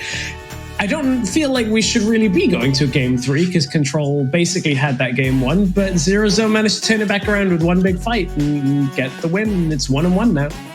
Yeah, I feel like Control, the nerves got the best of them in the end. I think they got a little bit too overexcited, trying to overextend and try and go for the play, which has happened before. I'm sure it's happened to everyone, especially in like solo queue as well. You feel like you won the game, you feel like, you know, you have the advantage, but yeah, as you can see here, the comeback from Zero Zone. And yeah, Camille, props to Patterson as well, 1 versus 4 defense in the Nexus as well. Definitely a player as well, which we said has kind of been under the radar, and I felt like he definitely looked a lot stronger on the Camille instead of the Akali, but yeah, it was an insane 1 versus 4 defense. But Rengar, 100% win rate. Just saying. No, Stuart, don't. I don't want to see Rengars in my games. I don't want to see Rengars in these games. I don't want to see anything. Like, what I do want to see, though, is the key points that Scandal has for us going into game 3, believe it or not.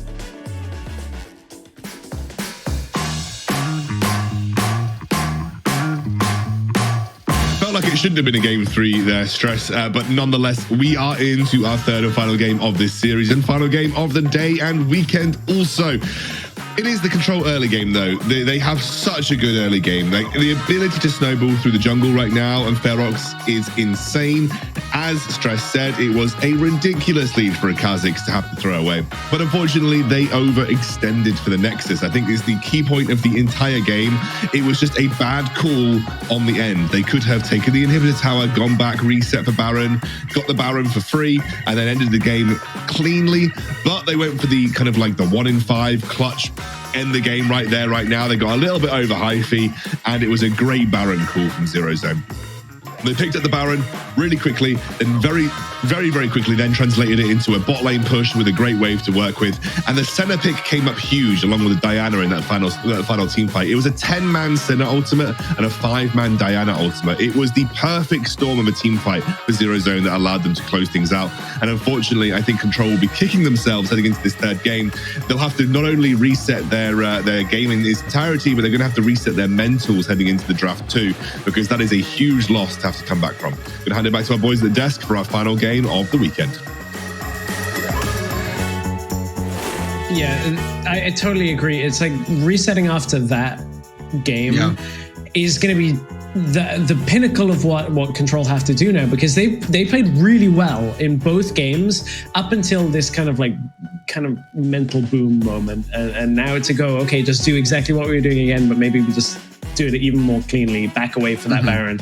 That's what they have to do. Whether they can do it or not is going to be a different story.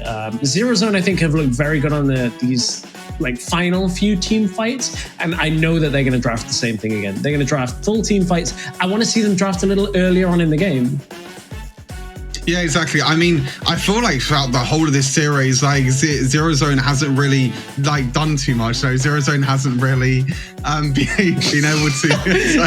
I hope the stream can't hear Excalibur at the moment, because fatherhood is, taking. You might not be able to hear it, but it's something that happened behind the scenes. But anyway, sorry, back into this. But yeah, Zero Zone, I don't think has looked very, very strong at all, in this whole series, to be honest, except really for like the last 2 minutes of the second game, to be fair. I feel like that's all it's only thing that I can't. Everything's off the rails off that Control throwing the game. We've lost it completely. Third game in a row, though. Now Controller, actually, red side's done well for us. We basically won 2.5 games already. So let's just do the same. I swear, if we get the same draft again and you and I for the next 5 minutes have to pretend that something interesting is happening in this draft. I feel like it's going to be the exact same draft, though, to be fair. I mean, Yumi banned, Olaf banned, Zed banned, everything's going to be the same. I think even the picks are going to be the same as well. But that's the problem, is both teams will come out of the last game being like, everything we did was great. We don't need to change anything. I mean, Controller definitely going to feel that as well. The Controller going to be like, okay, everything worked out fine. Exact same bands, set first pick, just show it to us, production. I mean, we don't need to wait. Yeah, just do it. Just end on misery. Set Rakan Ziggs, and then there we go. I mean, why not? Komodo literally every team fight was perfect up until Fran finally hit the one ultimate on set. And Yeah. the thing is, all you need is that one to actually land properly, and it really screws up the team fighting from Rakan. But every other one that had Komodo setting it all up, I swear. Zig's coming. Be the exact same. But again, I mean, we could go back and look at this point between like Set and Rakan, which was kind of the pinnacle point of that last team fight as well. You know, kind of the counter, not synergy, but kind of the counter that Set has to Rakan. A little bit of I like something. this. Yeah, some sort of flexibility. So no Camille anymore. It's gonna be Lee Sin instead. It's early game, so that's what we were saying. Is like I want to see it be a little earlier on in the game for Zero Zone, and now that you bring a Lee Sin, you can have those early game skirmishes go more in your favor. Control at this point, we're picking Darius every single game. I think they can still opt to do that. Kha'Zix is likely to get banned though, so they probably have to think about it. Do they want the Kha'Zix here? And they do. Interesting. Prioritizing the Kha'Zix over the Darius. It did really well last game. But to be honest, I feel like it was the team fight from like Komodo, and also the damage that E-Man put out as well, which allowed Kha'Zix to go onto the backline, jump onto the backline, and get the resets. But yeah, as you said already, let's Lee Sin pick more priority on the early game for Zero Zone. So it's going to be very interesting. It's Tefiro on that Diana as well. Again, his most played champion. Now the bans that are coming out as well. Are we going to see the Senna ban? Are we going to see the Darius ban, which is what we've seen as well? It's going to be, it seems like Varus Corki for the side of Control. And again, it's pretty much the exact same, pick and ban for Control. And I feel like they're completely fine with it. They've pretty much won. I mean, you said 2.5. I called it 2 and pretty much 3/4, if not more than that. But it was literally the last 2 minutes for Zero Zone that they had that little bit of advantage. So is Zero Zone's the one that are adapting again? They're going for the Darius ban. So Darius ban and Lee Sin pick, 2 adaptations that we haven't seen from them yet. Yeah, I wonder where Control go now for their top and mid picks. I wonder whether they go for the Camille that we have seen. It's going to be Gragas as a flex pick, can play in both lanes depending on the matchup. So not too surprised to see that here. And now we'll see the last pick from Control kind of determine where they're going. So bot lane, for some reason I'm struggling. So it was Senna last game. I can't really remember what the pick was in game 1. Seraphine, of course it was. So we'll see whether our nation goes for a mage. Camille picked up Set support. And now, is it a Morgana? Is it a Seraphine? Is it the Senna that we just saw? If it run it back, maybe they Senna, Senna, run it back again. I mean, I guess you can just run back the exact same composition to what you did before. Like you said, there are some other picks available, but I feel like the second ban phase for Control, ban the Camille, ban the Senna, ban these champions. I mean, you don't really want to see everything else. It's actually a Xayah. Wow. Very different to what we've seen, and we haven't seen Xayah a lot, but Xayah does really well against engage comps. You have the ultimate, you have the Feather Storm, which is a great disengage tool, really strong in the early game as well. If you can pick off members with that, it's going to be Ahri as well, so it's going to be Gragas in the Baron lane, so most likely going to be a tank Gragas as well. This is something a little bit different that we haven't seen. So a few similar picks for Control, but on Zero Zone, nearly pretty much a completely different draft. But again, we're seeing that Set support. Set support. Xayah gives them a little bit late game security. Lee Sin gives them the early game. Control side of things, not the tankiest lineup, even with Gragas going tank. Like Rakan, Gragas is not the strong front line that we've seen so much, is not as strong as the Darius. We just saw Ferox have a great game on Kha'Zix, so if they can get the same start to fights, then theoretically Control are looking for the same thing to happen again. Zero Zone started finding the 5v5s they were looking for the later that game went, so I'm a little bit worried about Control's lineup this time around. It's more like game 1, which did look good for them, but I think it has a little bit less strength than it did in the first game of the day. Yeah, I think Zero Zone have the early game pressure now of the Lee Sin, so they can try and make these early game plays with the Xayah as well, trying to get that. But I guess the only problem Zero Zone don't have is like they don't really have a lot of wave clear. They just have Xayah, and that's pretty much it. To be fair, they don't have any other wave clear, so can be a little bit of struggle. And Control can look to try and go into side lanes, control the side waves, and try and push the sideways in as well, because it's going to be difficult for Zero Zone to rotate around the map. But with this Lee Sin pick, I like the adaptation for Zero Zone. We're going to be seeing hopefully a lot more action for them in the early game, because as Scoundrel said in the key points, it's all been about Control in this early game. It's all been about them rotating around the map and making these plays. Yeah, we'll see whether Control can continue for a third game in the row of having the early game presence. They've made a couple of key missteps in both games now. cost them objectives, and the second one cost them the entire game. It's on Zero Zone to try and force those fights where they can. Lee Sin's going to make that a little bit easier, but as we go on to the Rift for Zero Zone and Control, it's worth reminding ourselves that this is for the last spot in the lower bracket next round. Of course, one team goes through, one team goes home, so it's a high-stakes matchup between these two teams.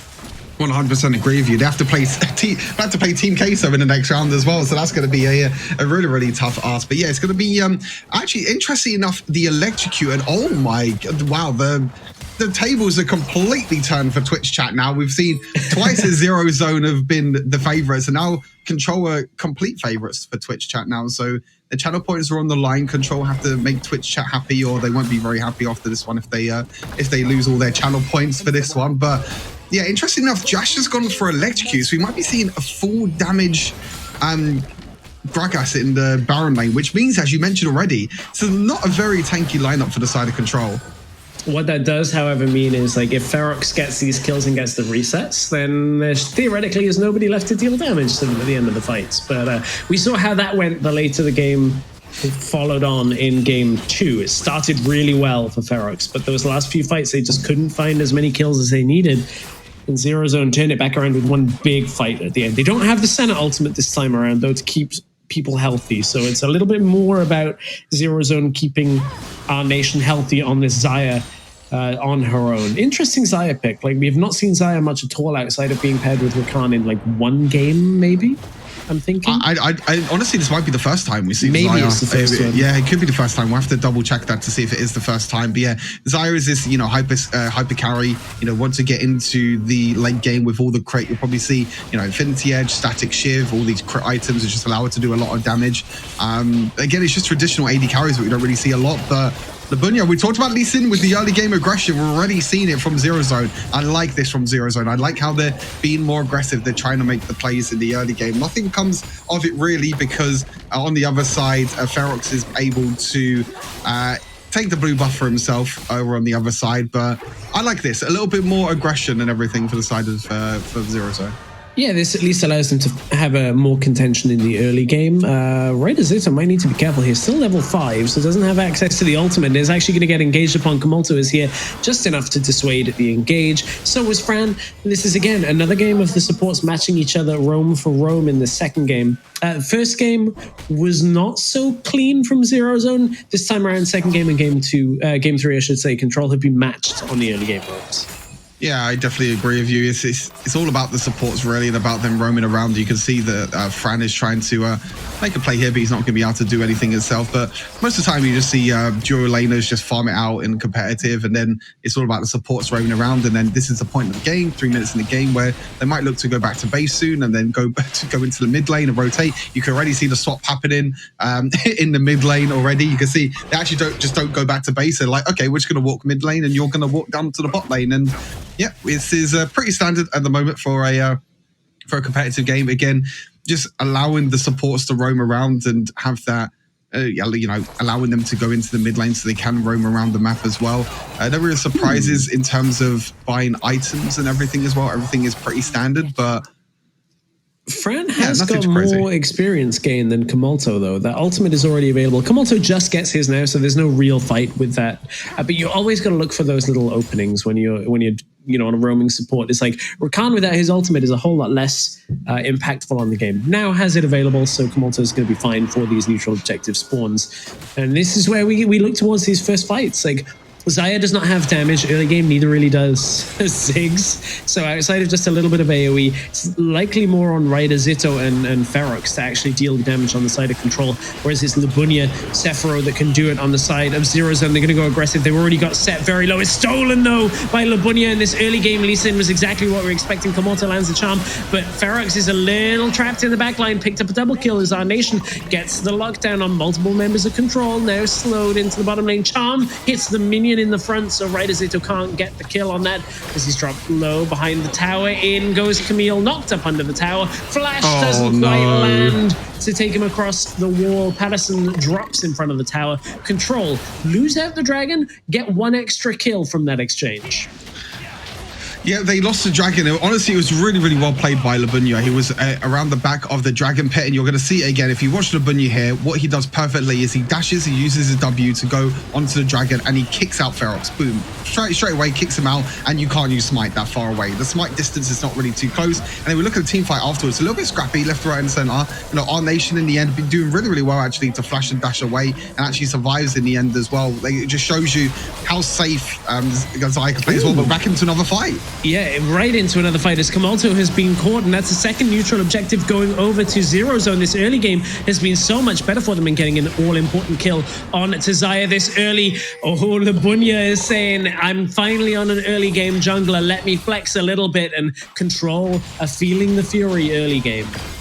Yeah, I feel like the nerves are going to be sky high now for Control because they were so close last game, and now is Zero Zone who have the momentum. You know, it's kind of what happens in, like, you normally see it in like best of 5 series or best of 7s, but even in the best of 3 series, you know, all it takes is one little mistake and one little you know, play and one win really that can change the momentum of an entire series. And you're really seeing it in this game, to be honest. You saw that Control had control of this entire series, but one team fight always took, yeah, Sephiroth is just Punish on Sephiroth is going to at least slow a little bit of that momentum down. But have they left mid lane open? No, because Rift Herald has already used top lane. I think that's the key thing here. I think if Zero Zone had that Rift Herald available, it might have been more dangerous. There's a suplex from Set, is going to force the jump away from Ferox as Komoto is desperately trying to get away, can't find his allies, and the kick actually lands onto Raider Zito as well. This Lee Sin is everything that Zero Zone needs. Oh no, they're trapped. Oh, I thought it was used topside, but it's not. It's Rift Herald now in the bottom side, as you said. They're trapped, and it's going to be another set of kills down onto Raider Zito. Labunya has fallen. Raider Zito will fall as well. It feels like Control, even though they're getting some kills out of this, they are falling apart as this Rift Herald is going to rip through bot tower and likely get a charge here on top. The second bot tower, I should say. I have to say, Stress, this is really, really hard to watch, especially if you're a Control fan as well. And it is so hard to see how close Control were, and now they're about a 5,000 deficit in this third and final game as well. And whoever loses this, really good ulti. 1 versus 3 and a great ultimate from Zaya. Can they get it done here as Komoto desperately trying to stay alive? Our Nation managed to flash away, and for now he was alive for at least another moment as Patterson has ripped through the backline. We sung his praises earlier on. Jash tries to land the explosive cast, puts Patterson in range of Raider Zito, but now Jash is dead. Control have just getting exploited at this point by Zero Zone, baiting them constantly into fights. This is kind of what I wanted to see from the first game and kind of what we were expecting to see from the Zero Zone. You know, Patterson on the Camille, roaming around the map. We know what he can do with this Camille. But again, it's a little bit of an overextension from Komoto, but a really nice ultimate by our Nation, just denying the engage from Komoto. And then it's just a lockdown of the Camille and everything afterwards as well. And you can see that Patterson's really good. You know, in that first game, we saw the Camille jungle instead, and we saw Patterson on the Kali. But this is what we know from Patterson, and this is why we think the Zero Zone, it can be up there as one of the best. And Labunya as well on this Lee Sin has looked so much more comfortable on this early game champion. You can see the Ghost Blade and Black Cleaver is finished already. You got the Static Shiv already finished for Zaya, going towards the Infinity Edge as the second item. Fran could be in a little bit of trouble though. Double knock-up. It's good from Komoto, but it's not enough to actually land the damage down onto Zero Zone. And I mean, this is more of the Zero Zone that we were expecting. This is more of the Zero Zone we saw in the first 2 weeks of play. And despite the fact that a lot of us predicted Control, and I still do believe from how they played in the first 2 games, like they have what it takes to win.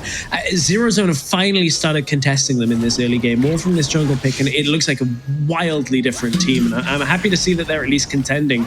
And Control, they're going to need a fight to go their way, and I don't know that they have the tools to do it right now. And I'm a little scared that they're going to get outscaled by this Zaya too. I think that's a great thing about like best of 3s, best of 3, best of 5 series. Saying that could be in a fight though. So Fury's use stasis. Yeah, there's Zig's ultimate on top of it. That's the first kill going down in favor of Control, but it's a big suplex. It's going to cut through the health bars of Control, and nobody from Zero Zone is falling on top of it as Eman has died as well. Only the 1 kill so far onto Sephiroth. Oh, Ferox is going to try and get the resets, but look at how healthy our Nation is able to still contend 2 kills apiece from that exchange. Oh god, it's so close. I mean, even at 6,000 gold deficit, Control still able to try and find the team fight. Well, not really win, but they were able to evenly trade in the team fight as well. And In the end, the Dragon doesn't go down at all, and the Dragon's just chilling there, but both teams are going to go towards this next Dragon. We're going to look at the team fight again as well. But again, the Fran on this game as well, pretty much similar to the last game as well, doing so well with the ultimates. You can see the engage started here with Jash, and we can't look at that, back to life. Right into another fight around Dragon, and this one is going to be all important because Control, you have to feel like with that second Rift Herald up, cannot afford to lose a large fight here. Control are going to deny the Dragon. Now Rift Herald's going to get started by Patterson, and if the observers can very briefly bring up the gold differences, I want to highlight between Josh and Patterson, there's about a 2,500 gold difference in the actual lead themselves. Patterson is having a monstrous game. Yeah, it's a significant lead that Josh just doesn't have the ability to survive. He's gone Rod of Ages into Bramblebest, and when you're buying half of one build, it's stolen by Ferox. Ferox is now going to get punished, or at least attempted to, by Patterson, but Eamon helps him out, blowing up the ultimatum, stopping him from going, and now we're down into the bottom side of the map. If Ferox can steal this one away as well, this would be a huge performance. Lee Sin's dead. They've stolen it away. Control are starting to fight their way back into this game, but can Patterson shut them down as he's eaten through Ferox? Jash finally finding something in the back line as two members of Zero Zone are still running through this fight through the middle lane. Ryder Zito, is he healthy enough to help Komoto stay alive? The final part of that recall does complete. Control get away with it there. Dragon and Rift Herald go to Control despite the fact they started neither of them. My God, that was insane. Somehow, I'd love to see how Ferox actually stole the Rift Herald there as well. It looks like Ferox just jumped in, smite, and then just flashed back out, but really well played. And then they were able to rotate in time to the Dragon. You can see that Zero Zone were a little bit all over the place because they tried to take two objectives at the same time. That's kind of the problem when you try and take two objectives at the same time, is that you can get very low on this Dragon fight. You can see Labunya was so low, and when Ferox is able to kill Labunya, it's just an easy Dragon take. But they went a little bit aggressive afterwards again. You can see Ferox straight afterwards jumping in onto the backline into four members, and that doesn't really help you as a Kha'Zix. You want to wait until the enemies are isolated and then you can jump in to get them kills. But nonetheless, Control are still in this game, still in a bit of a big deficit in terms of gold lead, but they're still in this game. They still have a chance to come back in this game. Ryder Zito is having to avoid Fran around this middle lane. I think Rift Herald's going to be significant here if they can get it off in the middle lane and get that mid tower down. Control are yet to break any towers. That charm actually landed, going to force out the ultimate from our nation, who is going to be able to return fire and lock Komoto in place. Komoto will go aggressive because it's the only opportunity that he had. Trading 1-for-1 there on the bot lane carry is actually worth it for Control. They've already dealt with one of the damage dealers. If they can put damage down now on top of it, they're going to try and go in with Ferox. Low health bars. This may be an opportunity to drop that Rift Herald, but not yet, as Ferox is not really in a position for it. Great decision making there by Komoto and E-Man, just synergizing the ultimates really well. You can see the Ziggs ultimate on top of the Rakan ultimate, because Rakan, like you said, was never going to escape. When you're in a Hextech ultimatum, you just have to look to try and go in. They do use a Rift Herald for mid lane. They will be able to take this mid lane tower really easily with the Rift Herald. I don't think there's any way, there's no way the Rift Herald doesn't charge. What? It doesn't charge. They got the damage down. That's a big mistake again from Control, and they haven't been able to secure this tower. That is a massive blunder again. They tried to throw out as much damage as they could to protect it, but Josh even just threw his ultimate out after. Now they're going to try and get it as Patterson is low health. In goes the engage, and that's massive damage down from Sephiroth trying to start it out. But look, Patterson had recalled at the beginning of this fight. There's one kill going over to Ryder Zito. Gives Josh the Ferox the reset. They're going to try and get onto Sephiroth. Yes, they get it, as that's Ferox picking up a kill. Gets the reset on this Kha'Zix. Now, can they finally push this through? Maybe not, because Patterson's here, and Patterson has the damage to pick off these low health targets. E-Man is low, forced to flash away, or at least to jump away at this stage. There goes the low health bar down for Komoto, and it's so close for Control, but these fights are torturously close. They can't get the objectives they're looking for.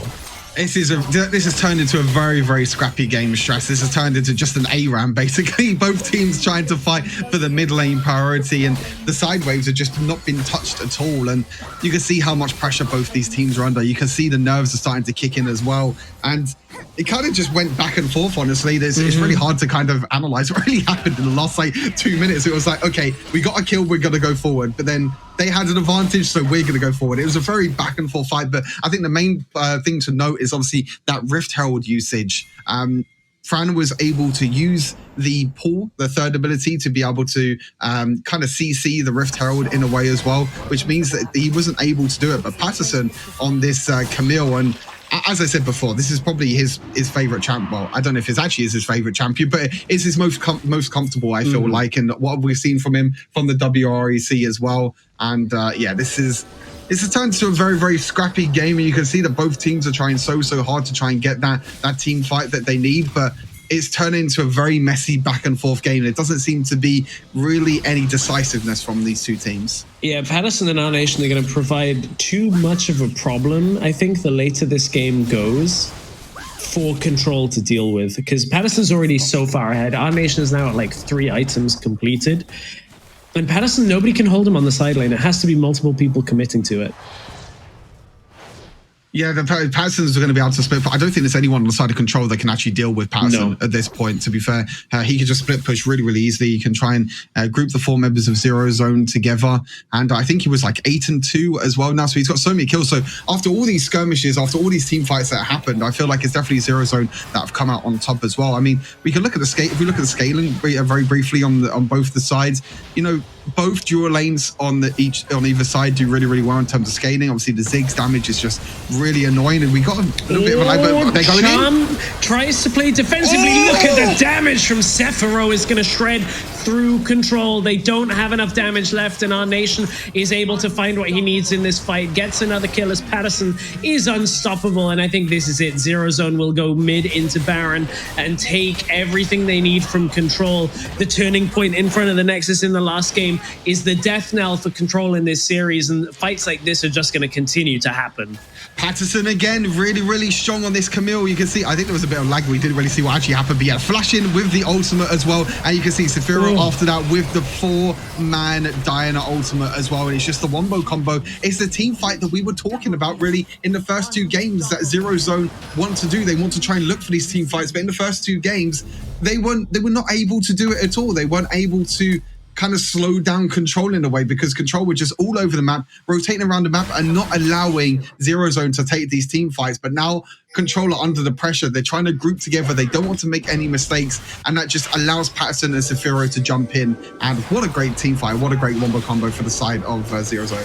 Oh, Control are going to try and rush down the Dragon as fast as they can. That Baron was already taken by Zero Zone. They're not even going to get it quick enough. I mean, Ferox will be able to smite it down, but he's pulled out of the back of the pit, and it means he can't help the rest of his team here as Raidazito stuck inside the Hextech ultimatum for a while, forced to flash away, and Ferox has already died. Meanwhile, Labunya doesn't even care about Dragon and is pushing top side through, pushing that Baron lane with Baron minions all the way through to the inner tower. Their wave clear is all magic damage. Gragas, Ari, Ziggs, it's all magic damage. It's all going to get stopped by this Baron buff on the minions. And I mean, this is it. Zero Zone are going to be able to close this out once they push the 3 waves. Patterson is on the bottom side. Labunya is destroying Raidazito.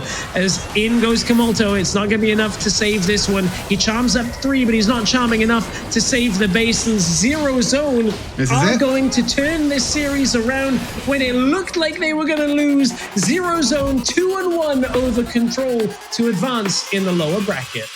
We have another Spanish clash next up as well. Stress, we're going to be seeing Zero Zone against Team K. So as much as I, you know, it's so hard for Control after that second game as well, when they were so close to winning. But credit where credit is due for Zero Zone. You know, in this game as well, they look so much more comfortable when they have these early aggressive plays, when they have these early junglers like the Lee Sin that can make these early game plays. And you can see in this game as well that they were able to make the early games and get the gold advantage, which this is what we were expecting from Zero Zone coming into it. But in the first 2 games, it seems like the team comp and the way they were playing, they were kind of a little bit scared. They were a little bit worried. They're kind of afraid to go in and make these plays. But the third game especially, a lot cleaner from Zero Zone and really, really well played. Yeah, so much cleaner, so much of that coming from Labunya on that Lee Sin. I think it really has made its presence felt through this bracket stage so far. Like, early game junglers are basically the key to unlocking the rest of your team. Like, going for those later game scalers that are building Trinity Force and that type of thing as the first item just has too slow of an impact in the game. Yeah, I 100% agree with you. You can see these late game team fights as well. You know, even though Control were behind in goal, they did kind of look for these late game team fights. But again, it's just the little decision makings, I feel like, for Control. And it was a big decision in the end as well to go for that Nexus in game number 2 that kind of lost them this entire series. But it will be 0-0 now, will be advancing. They got a really, really tough task ahead of them to try and face up against another Spanish organization in Team Queso as well. But I really like the solo laners from the 0-0. I think Zafiro this game played really, really in the series overall played really, really well. Patterson as well on this felt a lot more comfortable in this Camille in game 2 and game 3, as you can see in this game as well. 10, 2, and 5 as well. But Fran as well, you know, playing set 3 games in a row and these team fights as well. We don't really get to see set support a lot, but in the second game, he was kind of the difference, I feel like, in that last game team fight. And even the third game as well, he was able to get multiple suplexes and get multiple members kind of stuck towards him, and it was kind of a little bit of distraction, I guess you can say, for the side of 0-0. It kind of felt like 0-0 had the download on Control after that game too, and Control playing the same composition basically for a third time in a row meant that 0-0 just knew how they needed to play against it. And Patterson goes, okay, give me the Camille, I'll jump right onto the Ziggs, and makes it work. You can see even with the amount of damage done by Ziggs, 0-0 pulling out the win just by picking apart Control's team composition. 3 drafts in a row, knowing you're going to do the exact same thing. I would have been disappointed, I think, if 0-0 hadn't come out in game 3 and been able to pick it apart. Yeah, I totally agree. I feel like they had the momentum, especially after the second game as well. And Control, they couldn't reset, they couldn't, and I feel like throughout this whole of this game, they didn't really do that too much, to be fair, to try and get in control of the game. But yeah, it's a bit of a tough time for Control indeed. But congratulations to 0-0. It's a very, very strong third game from them, and they're going to be getting the momentum now. And like I said, Team Queso next. That's going to be a really, really interesting game to watch. Yeah, very interesting game. I think Queso looks so strong. Let's take a look at 0-Zone's play of the third game. I think the mental boom had already hit in, or sunk in by this point, and 0-Zone had control. Yeah, 0-Zone had control of this game. It had to be this team fight. The great Patterson ulti into the 4-man Diana ulti as well. And you can see when you draft this team fight comp, when you're allowed to engage like that and get the wombo combo. We saw the wombo combo in the second game. We saw the wombo combo in this game as well. And when 0-Zone play around these team fights, and when they're not afraid, when they like to go in, when they like to be on the front foot, then that's where 0-Zone's strengths lie. That is their strengths. A couple of strengths on them have been like Patterson's Camille, I think, was good in game 3. Fran played a bunch of set throughout the series, and I think finding those 1 or 2 fights that really paid off for Fran, I think, puts Fran in contender for MVP. So let's take a look at who the MVP of the series is going to be. I kind of feel bad in the fact that 0-Zone, I think, had a real solid performance from Ferox across the first 2 games. Let's take a look who MVP was for 0-Zone coming back in this series. A big comeback from game 2. And it is going to be Fran for those huge set ults. Yeah, Fran, we don't really see set support too much, as I said, but yeah, Fran doing really, really well on this tank set, which, again, as I said, we don't really see too much. But these ultimates that he's able to do, the suplexes throughout the whole of the game, being able to just deny kind of the engage of Control most of the time as well. And you can see during these fights as well, he's able to go around, he's able to just deal as much damage and as much crowd control as he possibly can. And yeah, just multiple ways that he's able to, even a suplex hero as well, going over the wall, just being able to isolate the members on the side of the Control. But yeah, Fran overall, a very, very strong performance on a very, very unique pick as well. Yeah, haven't seen it as much, but we saw the utility come through in exactly the moment that 0-Zone needed it. I mean, it's one of those series that it's rare to get comebacks like that, especially in Wild Rift, where the game can end so quickly. I'm excited to hear a little bit about the team and how 0-Zone actually played to get back after that game 2, because I think everybody would assume that game 2 is like over. You're watching them push into your base. So I want to hear from our nation who is with Excandrel a little bit about that comeback in game 2 and 0-Zone's win.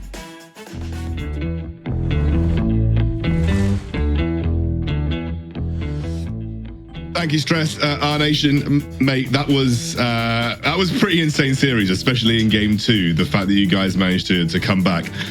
Tell me about the moment when they tried to end, they were so close to finishing the game, and then the shot calling that you guys had to do following that. Like, what was the team doing when you realized you could take Baron and try and get back into that game? Hello, first of all. When we get kinda aced and only Patterson was like alive, he said, okay guys, I'm gonna do it. Like, there is no shot calling, there is nothing. On these moments, there is not shot calling. So when we see how Patterson played that and he took some kills and stuff, it's like the only win condition we have is to take the Nashor and rush. Like, after Nashor, the goal was go end. If we don't end now, we will never end. Like, we will lose. Yeah, we're looking at this team fight now on screen, the last one that you had, where it was the 10-man center ultimate into the 5-man Diana ultimate. Did you guys think that you were going to get that back into the game? Do you think you had a good chance from that point onwards, or were you just kind of like Hail Mary hoping to end off that play? I mean, in a competitive game, you have to always believe in yourself. Like, we knew that it was hard because Kha'Zix was melting all of us and catching us, but we were trying. We were with the same mentality, you know. We never give up, and we made the comeback, you know. Yeah, of course. And obviously going into game 3 then, how did you guys refocus for game 3? Like, what did you guys say going into the next game? You're like, okay, we got to win, just like, we know we're good, go back in and just win the next game? Is that kind of how you approached it? The thing is that we know we are kind of superior. Like, we had like the best week with the team, that the best week we trained. Like, we were really thinking that we were on our best spike, you know? And that's on what we trust. Like, we trust in ourselves. Yeah. So we knew we can do that. We were changing a little bit the drafts as well, because we see that their carry was kinda the jungler. Like, all of their team was their jungler, so we kinda changed the draft into that. Then I in the Lee Sin, then I in the Kha'Zix for that last game. So I think that overall it was like a management and players thing to come back this game. And just one final one before I let you go. Of course, your next matchup is Team Queso. How are you feeling and the team feeling about that matchup, and how are you guys going to plan to approach it? We have to fix how we play in competitive. That's for sure. That's for sure. Like, in scrims, we feel really, really good. Trust me, we are really good in the scrims. But I don't know why in competitive games it's like something happens that we are not ready for it. So on this week we have some tournaments as well. We will try to focus on that as much as possible, and we truly trust in us to win in Team Queso. We know they are a good team, but if we play like we are doing these weeks, I'm pretty sure like it's gonna be a fine game for us. I'm really looking forward to it. You guys have done really well this tournament, and I'm hoping to see more out of the entire squad going into next week's game. Massive congrats, our nation. It was a tough series, and I'm really glad you guys made it through. And hopefully we get to see you bring all of that fight to the Team Queso matchup next week. We'll see you soon. Thank you so much, and best of lucks. Oh, nice to hear the end of an Our Nation interview without him flaming one of us for our tier lists. He had the opportunity. He could have done it. It happened in week 1.